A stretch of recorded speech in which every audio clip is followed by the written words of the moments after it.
Hello students, स्वागत है आपका दैस के क्लासेस में।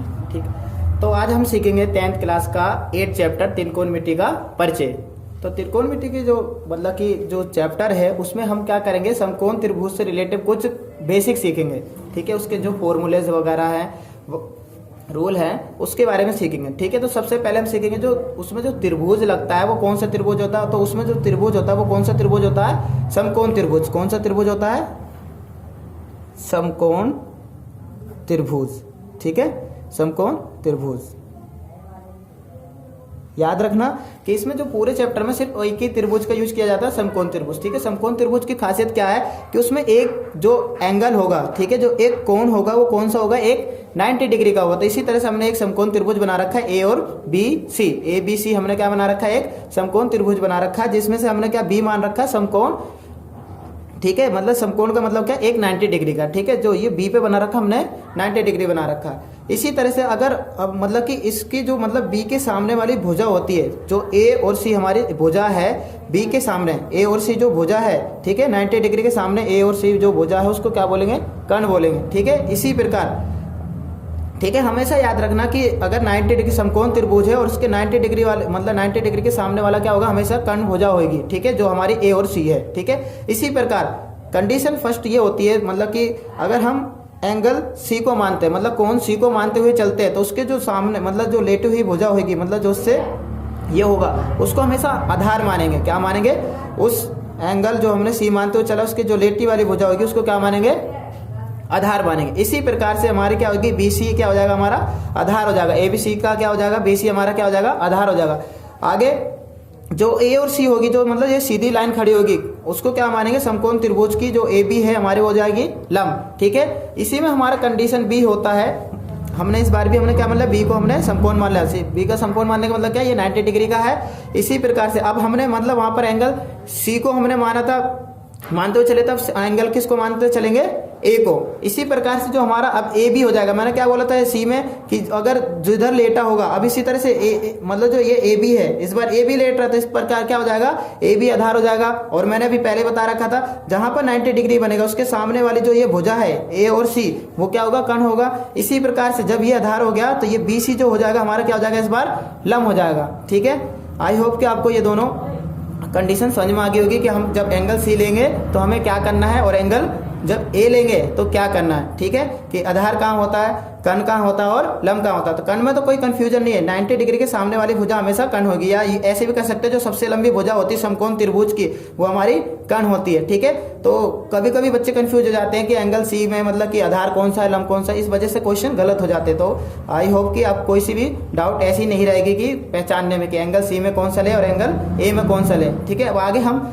इनसे क्या करेंगे, इनके शॉर्ट में हम क्या कर लेंगे, कुछ फॉर्मूलेस कर लेंगे। तो मैंने पहले से तैयार कर रखा है। ठीक है, तो जो sine cos tan and cosec sec और कोट। ठीक है, तो हमारा जो कहने का मतलब है फॉर्मूला, मतलब इसमें ये ट्रिक बताता है कि देखो इसको बहुत ही इजीली मान लो। ठीक है, इसको मतलब कि सबसे इजी करने का तरीका है, इसको मतलब कि पहले से चलते आ रहा है कि इसको लाल बट्टे कक्का से हम इस फॉर्मूले को कर लेंगे। ठीक है, तो हमेशा जब भी साइन की वैल्यू निकालेंगे तो साइन की वैल्यू क्या होती है, मतलब एल फोर लंब हो जाएगा और के फोर कर्ण हो जाएगा। तो साइन की हमेशा वैल्यू क्या होगी, लंब बट्टे कर्ण। लंब बट्टे कर्ण मतलब हमारा अब एंगल सी को मानते हुए चलते हैं। ठीक है, तो लंब क्या हो जाएगा हमारा ए बी, लंब क्या हो जाएगा हमारा ए बी, और कर्ण क्या हो जाएगा हमारा ए सी। इसी प्रकार से मतलब ठीक है, साइन का क्या हो जाएगा वैल्यू, लंब बट्टे कर्ण। ठीक है, याद रखना मतलब कि इनको निकालने का फॉर्मूला मतलब आप लिख सकते हो लाल बट्टे कक्का। ठीक है, क्या बोलते हैं इसको, अच्छा से सीधे सिंपल तरीका क्या है, लाल बट्टे कक्का से हम इसके सारे फॉर्मूलों को आसानी से निकाल सकते हैं। शॉर्टकट ठीक है, आप पेपर में आप आराम से या हाथ में भी लिख सकते हो या क्वेश्चन पेपर में छोटा सा लिख देना। ठीक है, लाल बट्टे कक्का उसी में फिर। ठीक है, तो जो मतलब कि पहले में साइन लिखना आपको, दूसरे में कोस लिखना, तीसरे में टेन लिखना, फिर उसी का बस आपको अपोजिट करना है। तो ठीक है, तो मतलब साइन की वैल्यू लाल बट्टे एल बट्टे के बोले तो लंब बट्टे कर्ण। ठीक है, कोस की वैल्यू क्या हो जाएगी, आधार बट्टे कर्ण बोले तो ए बट्टे के वगैरह। ठीक है, इसी तरह से टेन की वैल्यू क्या हो जाएगी, लंब बट्टे आधार। ठीक है, एल से लंब और ए से आधार। इसी से इनका उल्टा कर देना। ठीक है, तो साइन का उल्टा क्या होता है, हमेशा कोसेक होगा। याद रखना साइन का उल्टा हमेशा क्या होता है, कोसेक। तो कोसेक का जब हम क्या करेंगे, कोसेक की वैल्यू निकालेंगे तो क्या हो जाएगा, कर्ण बट्टे लंब हो जाएगा। कर्ण बट्टे लंब, के से कर्ण और एल से लंब। ठीक है। इसी तरह से जब क्या होता है कोस का उल्टा क्या होता है हमेशा सेक होता है, याद रखना कोस का उल्टा क्या होता है हमेशा सेक होता है। तो जब सेक की वैल्यू निकालेंगे क्या उल्टा कर देंगे कोसेक का, ठीक है। कोसेक का मतलब क्या होता है आधार बट्टे कन होता है, तो सेक का क्या हो जाएगा उल्टा कन बट्टे आधार, कन बट्टे आधार। इसी तरह से tan की वैल्यू क्या होती है लंब बट्टे आधार, तो कोट की वैल्यू क्या हो जाएगी आधार बट्टे लंब, ठीक है। तो वही, ठीक है, जिस तरह से आ जाएगा, चाहे एंगल सी को मानते हुए चलना है चाहे एंगल ए को मानते हुए चलना है, तो आपको कोई कंफ्यूजन नहीं होना, ठीक है।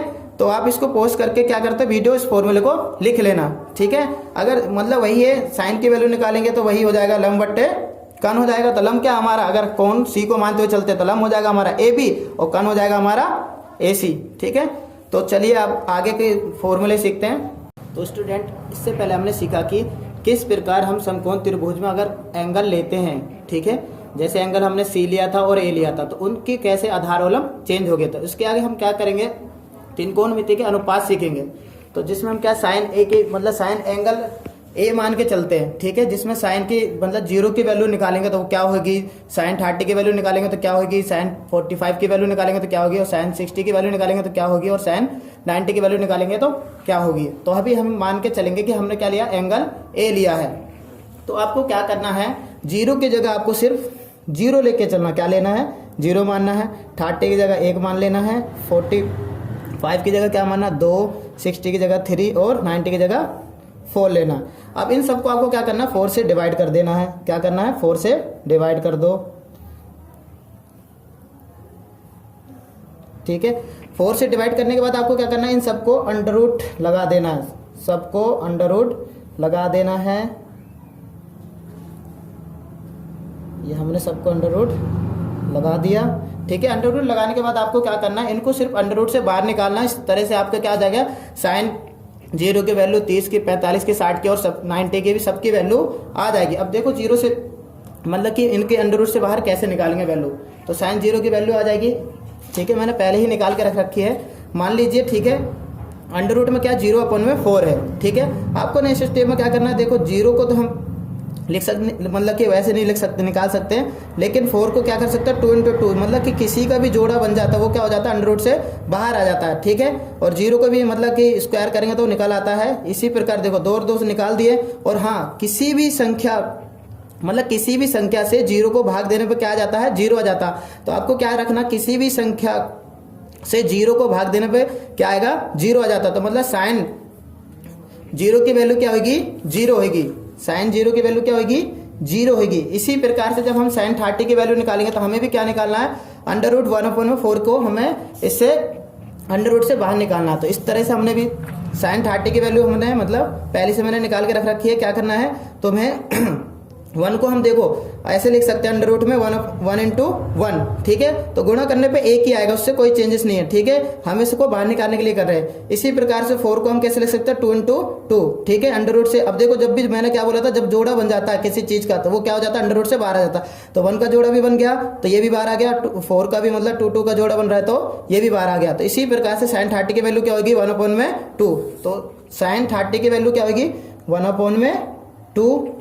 अब हमें क्या निकालना है साइन 45 की वैल्यू, तो इसकी भी मैंने वैल्यू पहले ही निकाल रखी है, ठीक है। तो इसकी क्या है अंडर रूट में 2/4, ठीक है। तो मैं इसको पहले काट देता हूं, तो 2 × 1 = 2 और 2 × 2 = 4, ठीक है। मैंने काट के यहाँ पे लिख दिया 2 × 1 = 2 और 2 × 2 = 4, ठीक है। तो 1 को हम देखो कैसे लिख सकते हैं 1 × 1 लिख सकते हैं, ठीक है। तो जैसी अभी तो ये अंडर रूट में रहेगा तो 1 × 1 करने पर कोई फर्क नहीं पड़ता, गुणा करने पे भी एक ही रहेगा। तो हम इसको इसलिए कर रहे हैं कि इसे हमें अंडर रूट से बाहर निकालना है।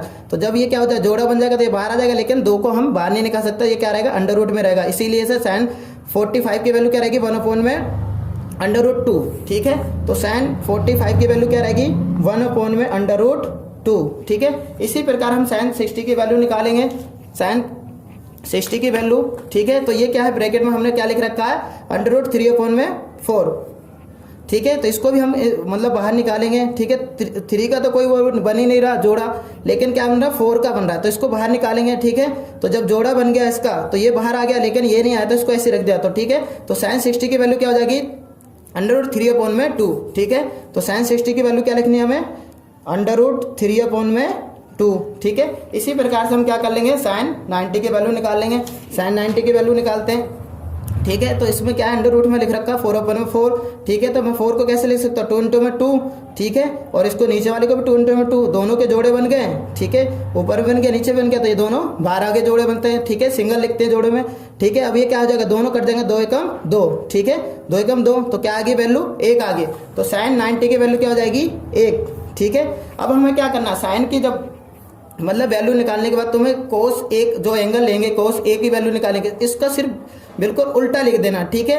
मतलब कि कोस ए की वैल्यू जो 0 होगी वो क्या होगी, 1 होगी, बस इसका उल्टा लिखना है। इसी तरह से जब कोस 30 की वैल्यू होगी वो क्या होगी, √3/2, और कोस 45 की वैल्यू क्या हो जाएगी, उल्टा ही चलता है तो यही होगी 1/√2। फिर कोस 60 की वैल्यू क्या हो जाएगी, 1/2, और मतलब कोस 90 की वैल्यू क्या हो जाएगी, 0, ठीक है। अब क्या हमारा रह गया tan, जब एंगल tan A की वैल्यू निकालेंगे, ठीक है। तो tan की क्या वैल्यू होती है, तो आपने पहले ही पता होगी, tan A निकालेंगे तो क्या होता है, साइन A बट्टे में कोस A, ठीक है। मतलब कि हम साइन को जब कोस से भाग कर देंगे तो हमारा क्या निकल आएगा, tan निकल आएगा, ठीक है। tan A निकल आएगा, जब साइन A को भाग कर देंगे किससे, कोस A से, तो हमारा tan A निकल आएगा, ठीक है। तो देखो यह याद रखो, ठीक है। अब हमें क्या करना है, कोस, ठीक है, कोस ए को मतलब 0 से भाग कर देना, ठीक है। तो 0 को कोस ए से भाग कर देना है। तो किसी भी संख्या को मैंने बोला था अभी हमें 0 को भाग करना है 1 से, तो किसी भी संख्या को 0 से भाग करने पे क्या आता है, 0 आता है, ठीक है। इसी तरह से, ठीक है, इसी तरह से अब क्या करना है, हमें 1/2 को किससे भाग करना है, √3/2 से भाग करना है, ठीक है। तो इसको आप 2 तरीके से कर सकते हो, ठीक है, जैसा आपको अच्छा लगे उस तरीके से कर लेना।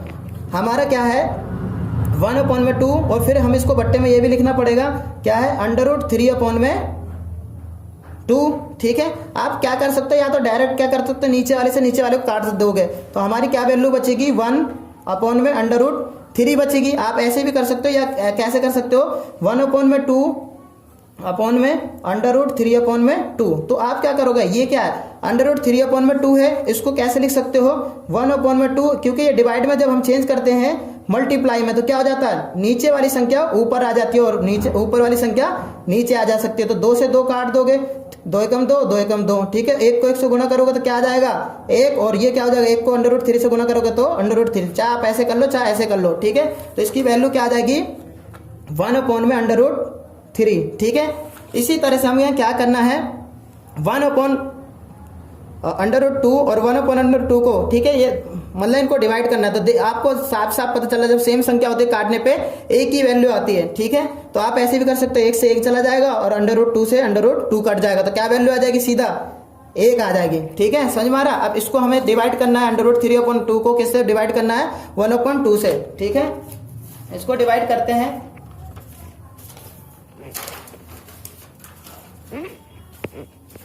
ठीक है। तो डिवाइड करते हैं, देखिए वैसे कर लेते हैं, √3/2/1/2। तो मैंने क्या बोला था, या तो आप ऐसे करके कर सकते हो, ठीक है। तो 2 से 2 नीचे वाले कट जाएंगे और बचेगा क्या, √3 बट्टे में 1, तो बट्टे में कभी भी 1 लिखते नहीं, तो क्या वैल्यू बचेगी, √3, या तो मैंने ऐसे बोला था √3/2, और गुना करेंगे तो क्या हो जाएगा, नीचे वाली संख्या ऊपर चल जाएगी और नीचे ऊपर मतलब ऊपर वाली नीचे आ जाएगी। तो 2 एकम 2, 2 एकम 2, ठीक है। तो 1 को √3 से गुना करूँगा तो क्या आ जाएगा, √3, और क्या हो जाएगा, 1 को मतलब लिखते नहीं कभी भी, तो इसकी वैल्यू क्या आ जाएगी, √3। तो इसकी वैल्यू क्या हो जाएगी, √3, ठीक है। डायरेक्ट भी आप कर सकते हो 2 से 2। तो अब आपको क्या करना है, 1 को 0 से भाग करना है, ठीक है। तो अभी तक मैंने अभी क्या बताया था आपको, 0 को किसी से भाग करने पे क्या आता, 0 आता। और इसी तरह से अगर हम किसी संख्या को 0 से भाग करते हैं तो क्या आता, अपरिभाषित आता है। तो अपरिभाषित को कैसे लिखते हैं, या तो अपरिभाषित लिख दीजिए या ऐसे साइन बना दीजिए, ठीक है, ये होता है अपरिभाषित, ठीक है। अब आपको कुछ नहीं करना, इन सबका लिख दिया, जैसे ही मैंने आपको पहले बताया था कि साइन का उल्टा क्या होता है, कोसेक, कोस का उल्टा क्या होता है, सेक, और tan का उल्टा क्या होता है, कोट, ठीक है। इसी प्रकार से आपको साइन की वैल्यू क्या रखनी है, उल्टी करके, मतलब कोस की मतलब कोसेक लिख देना, ठीक है। साइन का उल्टा क्या होता है, कोसेक। तो क्या होगा, जब 0 रखा है तो इसका उल्टा क्या हो जाएगा, इसका उल्टा क्या हो जाएगा, ठीक है। तो 0 बट्टे में 1 ले लेंगे तो उल्टा क्या हो जाएगा हमारा, 1/0। और मैंने क्या बोला था, 0 को हमेशा कभी भी मतलब कि भाग करते किसी भी संख्या को तो क्या आता है, अपरिभाषित आता है, ठीक है। तो अपरिभाषित को हम कैसे लिखते हैं, ऐसे लिखते हैं, ठीक है। ये हमारा अनंत का साइन है। इसी प्रकार से, ठीक है, हमें क्या लिखना है, कोसेक का उल्टा इसकी वैल्यू रखनी है तो क्या हो जाएगा, 1/2 है तो उल्टा क्या हो जाएगा, इसका 2 हो जाएगा। इसकी भी वैसे लिखनी है तो √2 हो जाएगा। इसका कैसे लिख देंगे, इसका उल्टा करेंगे तो 2/√3, और एक का उल्टा एक ही रहेगा क्योंकि 1/1 ही रहता है, तो उल्टा करो या सीधा बात एक ही है, ठीक है। इसी तरह से सेक किसका उल्टा होता है, कोस का उल्टा, तो कोस का उल्टा, एक का उल्टा मैंने क्या बोला था, एक ही होता है। इसी तरह से इसका उल्टा करेंगे तो 2 ऊपर चला जाएगा, √3 नीचे आ जाएगा। 1/√2 इसका उल्टा करेंगे तो √2 ही रहेगी वैल्यू इसकी, ठीक है। इसको उल्टा करेंगे तो क्या हो जाएगा, 2 ही रहेगी। और 0 को मैंने क्या बोला, उल्टा अभी पहले बताया तो क्या आता है, किसी भी संख्या को, ठीक है, तो 0 को उल्टा करते हैं, ठीक है। तो 0 को उल्टा करेंगे तो 0/1 होता है, उल्टा कर देंगे तो क्या हो जाएगा, अभी मैंने जैसे बताया था 1/0 हो जाएगा। और किसी भी संख्या को 0 से भाग करने पर क्या आता है, अपरिभाषित आता है। तो क्या होता है, 10 का उल्टा क्या होता है, कोट होता है, ठीक है। तो इसी प्रकार से हम 0 को उल्टा करेंगे तो क्या होगा, वही अपरिभाषित। अपरिभाषित का साइन कैसा होता है, ऐसा होता है। ऐसी 1/√3 को उल्टा करेंगे तो क्या हो जाएगा, √3। 1 को उल्टा करने पे 1 ही आता है, √3 को उल्टा करेंगे तो क्या आएगा, 1/√3। और इसको क्या बोलते हैं, जब अपरिभाषित को उल्टा करते हैं तो क्या आता है, 0, ठीक है।